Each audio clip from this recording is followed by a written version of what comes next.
Assalamualaikum warahmatullahi wabarakatuh. Salam sejahtera untuk semuanya. Perkenalkan, nama saya Dianita Sabrina dari Prodi Ilmu Lingkungan Angkatan 2021. Kali ini saya akan menyampaikan materi mengenai ketahanan energi dengan implementasi pengelolaan energi terbarukan secara berkelanjutan untuk memenuhi tugas mata kuliah pembangunan berkelanjutan.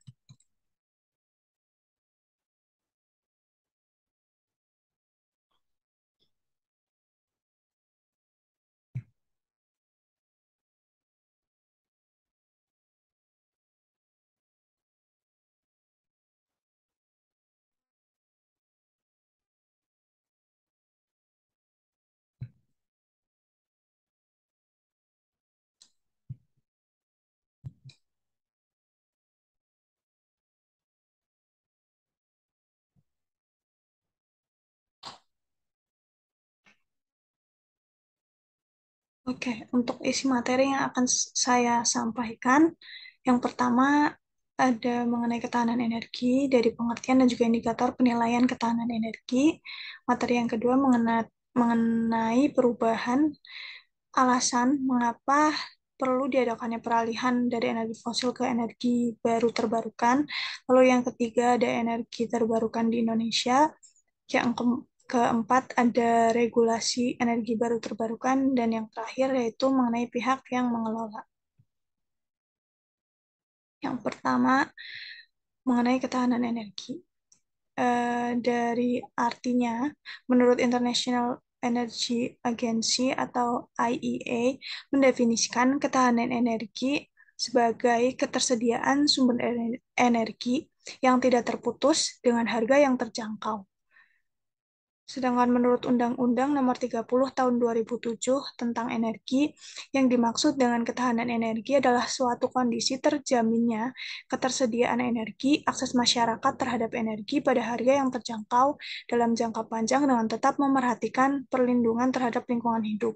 Nah, pengertian menurut Undang-Undang Nomor 30 Tahun 2007 sendiri, eh, ketahanan energi ini suatu negara dapat dikatakan tahan energinya jika terjaminnya ketersediaan energi serta akses masyarakat yang dapat menjangkau energi tersebut, tentunya dengan harga yang dapat mereka jangkau, dan juga adanya ketersediaan energi namun tetap memerhatikan lingkungan.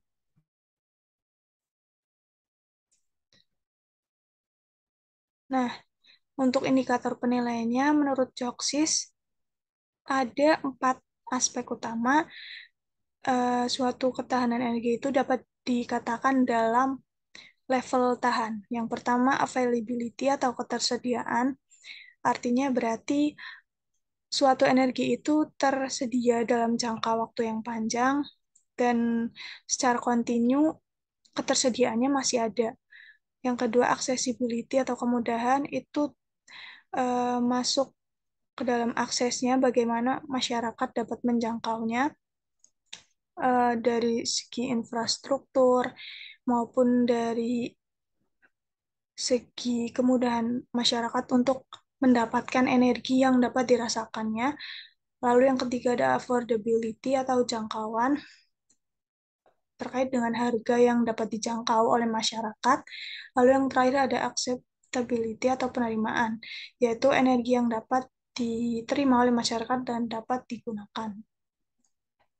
Nah, lalu apakah alasan yang melatar belakangi mengapa energi baru terbarukan dapat menjadi solusi ketahanan energi? Seperti yang kita tahu, di Indonesia sendiri masih mengandalkan energi fosil, energi batu bara maupun minyak bumi, yang dimana energi tersebut merupakan energi tidak terbarukan, yang artinya suatu waktu energi tersebut dapat habis karena energi itu tidak terbarukan. Nah, selain itu juga diasumsikan penggunaan pembangkit berbahan bakar fosil sudah tidak ekonomis karena memerlukan sumber lain untuk mengisi kekurangan atau menggantikan bahan bakar fosil. Bahan bakar fosil ini sudah tidak ekonomis, seperti yang kita tahu bahwa harga minyak ini tidak stabil dan menipisnya sumber daya energi fosil serta masalah perubahan iklim dan degradasi lingkungan yang terus tercemar yang terjadi secara berantai akibat proses produksi serta konsumsi bahan bakar fosil maupun minyak bumi. Sehingga dibutuhkan peralihan dari eh,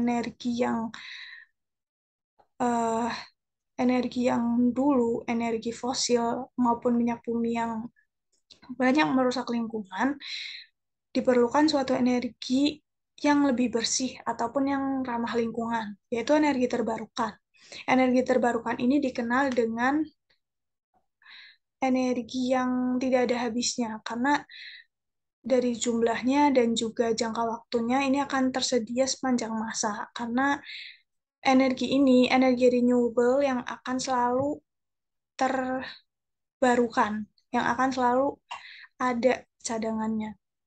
Nah, jenis-jenis energi terbarukan ini dikenal dengan energi hidro atau air, juga ada energi angin, panas bumi, energi matahari, dan energi ini dipercaya memecahkan trilema energi klasik, yaitu mengenai keamanan, keamanan bagi lingkungan, keberlanjutan, dan juga ekonomi kemakmuran. Nah, berikut ada beberapa energi terbarukan yang sudah eh, ada atau sudah dibangun di Indonesia. Yang pertama ada PLTA. PLTA yang ada di Indonesia itu ada di Waduk Cirata, Jawa Barat. Juga ada Waduk Saguling, Jawa Barat. Ada PLTA Sulawena di Sulawesi Tengah. Ada PLTA Sigura-gura. Ada PLTA Musi. Ada PLTA Merica. Dan juga PLTA-PLTA lainnya. Lalu yang kedua ada PLTS. PLTS ini pembangkit listrik menggunakan tenaga surya. Ada di PLTS Cilacap, Badak, Seimangkei, dan lain sebagainya. Nah, kalau untuk PLTA ini, eh, pengelolanya dapat dikelola baik oleh pemerintah maupun oleh masyarakat setempat di tempat-tempat atau di pedesaan yang memang memiliki potensi untuk dijadikan PLTA. Lalu ada juga eh, kembaran atau samaan dari PLTA yaitu PLTMH, itu pembangkit listrik tek- eh, dengan pembangkit listrik tenaga mikrohidro. Jadi sama-sama menggunakan air, cuma kalau untuk PLTA skalanya lebih besar, tapi kalau untuk PLTMH skalanya lebih kecil.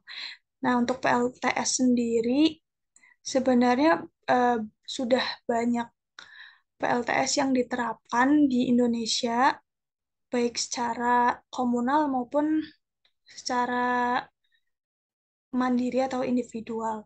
PLTS yang biasa ada di kota-kota biasanya ada di atap bangunan, sedangkan PLTS yang disebutkan tadi merupakan PLTS yang dipegang oleh Pertamina. Nah, selanjutnya ada energi terbarukan dari biogas. Biogas ini juga proyek yang dipegang oleh Pertamina, ada di Saimangkei, ada di Kuala Sawit, dan juga ada di Pagar Merbau. Lalu selanjutnya ada PLTMH, ada di Desa Muara Batang, Angkola Rampung, PLTMH Lembah Derita, serta PLTMH yang dibangun di negeri Hukurila, Kecamatan Lei Timur Selatan, Ambon. Lalu selanjutnya ada PLTB atau pembangkit listrik tenaga bayu atau angin. Ini ada di Sidrap dan juga di Sungai Lematang, Kota Pagar Alam. Nah, sejauh ini yang saya tahu PLTB ini proyeknya masih dipegang oleh pemerintah Indonesia. Nah, berikut regulasi energi terbarukan di Indonesia. Yang pertama ada Peraturan Menteri Energi dan Sumber Daya Mineral Nomor 50 Tahun 2017 tentang pemanfaatan sumber energi terbarukan untuk penyediaan tenaga listrik. Lalu yang kedua ada Undang-Undang Nomor 30 Tahun 2009 tentang Ketenagalistrikan. Lalu yang ketiga ada Undang-Undang Nomor 21 Tahun 2014 tentang Panas Bumi. Lalu selanjutnya ada Peraturan Presiden Nomor 22 Tahun 2017 tentang Rencana Umum Energi Nasional. Selanjutnya ada Peraturan Pemerintah Nomor 70 Tahun 2009 tentang Konservasi Energi. Dan yang terakhir ada Peraturan Menteri ESDM Nomor 39 Tahun 2017 tentang pelaksanaan kegiatan fisik, pemanfaatan energi baru dan terbarukan, serta konservasi energi. Selanjutnya, berikut beberapa pihak yang dapat mengimplementasikan atau pihak-pihak yang dapat membangun atau mengoperasikan pembangkit-pembangkit listrik dengan energi terbarukan. Yang pertama ada PLTA Waduk Cirata. Di sini bisa dilihat PLTA ini dibangun swadaya oleh masyarakat setempat.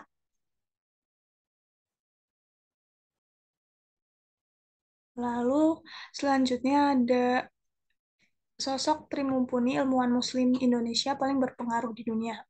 Nah, Trimumpuni ini merupakan seorang ilmuwan asal Indonesia yang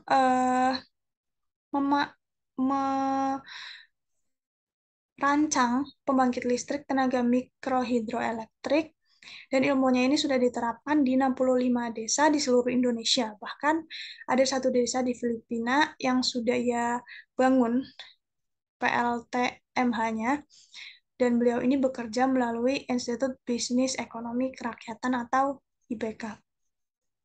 Jadi kalau dari yang pertama itu PLTA yang dibuat oleh masyarakat setempat, dibuat secara mandiri, secara individual. Lalu yang kedua ini ada pihak eh, berupa institut atau dapat dikatakan lembaga non-kepemerintahan yang sudah menerapkan ilmunya dan sudah membuat PLTMH di berbagai desa di seluruh Indonesia. Dan Bu Tri Mulyani juga bekerja sama juga dengan Menteri ESDM. Selain membuat PLTMH, beliau juga membuat PLTS di berbagai daerah Indonesia yang memang memiliki potensi untuk dibangun PLTS. Lalu yang ketiga ada pihak swasta, contohnya seperti produksi biogas oleh PT Sinarmas.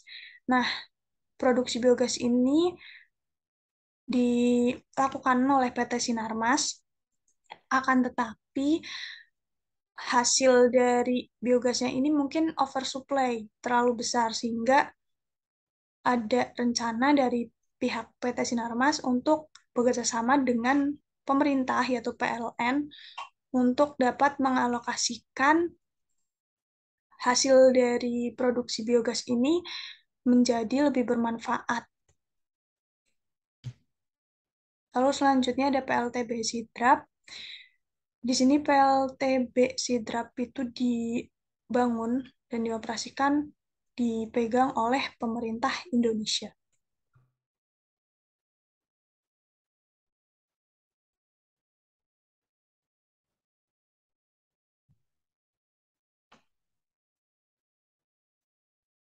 Nah, mungkin mengenai kondisi ketahanan energi Indonesia sendiri, Indonesia masuk ke dalam level tahan, akan tetapi realitanya masih banyak desa-desa di daerah 3T, terdepan, terluar, dan juga terpencil yang masih belum mendapatkan akses ke energi, terutama energi listrik maupun air bersih gitu. Nah,